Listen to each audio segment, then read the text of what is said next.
네, 당내 비명계에서는요, 강성 지지자들과의 결별을 요구하고 있고 또 하나 이재명 대표의 리더십과 관련해서 요구하고 있는 건 험지 출마입니다. 네, 그런데 원희룡 국토교통부 장관이 이재명 대표와 맞설 것이라는 예측이 나오고 있습니다. 원래 동네 다니는 곳이 아니고 오늘은 그 미용실 가서 몰래 머리만 염색하고 많은 거 했는데 이게 동네 방네 소문이나 크지 않아요? 잘 어울리시는 거예요?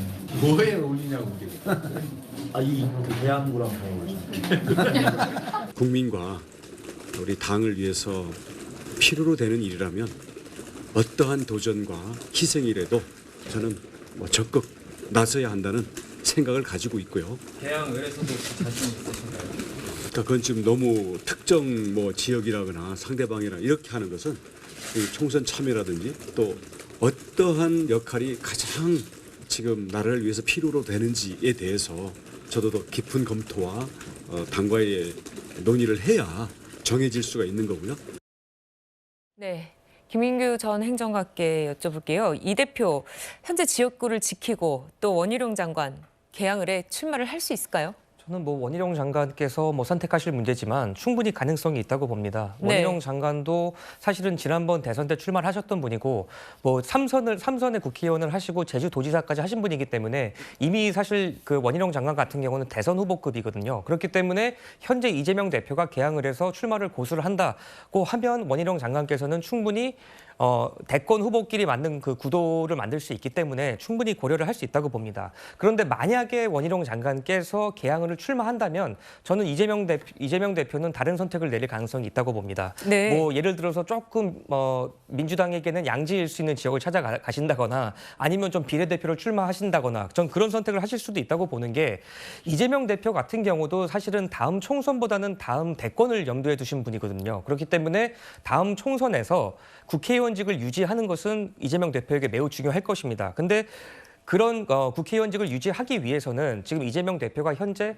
많은 수사와 재판을 받고 계시지 않습니까? 그래서 조금이라도 본인이 방탄조끼를 벗을 수 있는 가능성, 그런 가능성이 있는 무리한 도전을 저는 하시지 않을 거라고 보고요. 지난 총선에서도 마찬가지로 이재명 대표께서 본인이 성남시장으로 있었던 분당에서 출마하지 않고 송영길 전 대표가 지역구에 있었던 이분을 서울시장 후보로 내쫓으면서까지도 본인이 개항을 해서 출마를 하셨던 분이거든요. 그래서 저는 이번에도 마찬가지의 판단과 선택을 하실 거라고 예상을 합니다. 네, 보면요. 지금 원 장관은 이 시간에 인요한 혁신위원장과 오찬을 하고 있습니다. 어떤 결과가 나올지도 좀 더 지켜봐야 되겠는데요. 자, 마지막으로 박상규 의원님께 여쭤보겠습니다.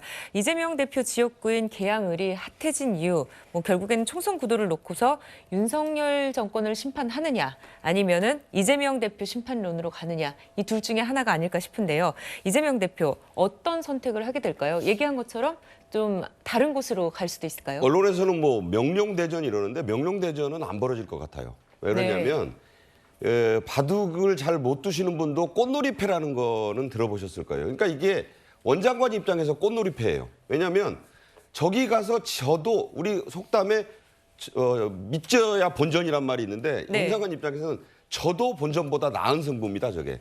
왜냐하면 거기 가서 저번에 의사 출신이 가가지고 이재명 후보가 아주 진땀승을 했잖아요. 그래가지고 혹시 지는 거 아니냐 그런 소리까지 나왔어요. 그런데 체급상 그분하고는 비교가 안 되는 원장관이 거기서 이제 집중적인 또 현재 국토부 장관으로서 한 일도 있고 하는 걸 시적으로 부각시키면서 개발 공약으로 들고 나왔을 때 자, 이재명 대표가 그게 무서워서 어디 딴 데를 가겠습니까? 그거 못하는 거예요, 대선을 보니까. 그러면 이제 맞붙어서 싸운다? 그러면 어떤 상황이 오느냐? 이기기 위해서 최선을 다해야 돼요. 그 전국 선거를 지휘해야 되는 이 대표가 개항을에 발이 딱 묶이는 겁니다. 그것만으로도 원 장관이 그 후보가 될지는 모르지만 그러면 그것만으로도 잘했다는 평가를 받을 수 있어요. 만약 이기면 이 원 장관은 그날로 대선 후보가 급이 되는 것이고 네. 이재명 대표의 정치 생명은 끝납니다. 선택지가 원 장관으로서는 어떤 걸 찍어도 대충 답이 되는 것 같은데 이재명 대표로서는 찍을 답이 지금 곤궁해요. 나는 그렇게 봅니다. 네, 이재명 대표 이번 또 총선을 앞두고서 개항을을 지키게 될지 더 지켜봐야겠습니다. 자, 네 분과는 여기서 인사드리겠습니다. 고맙습니다.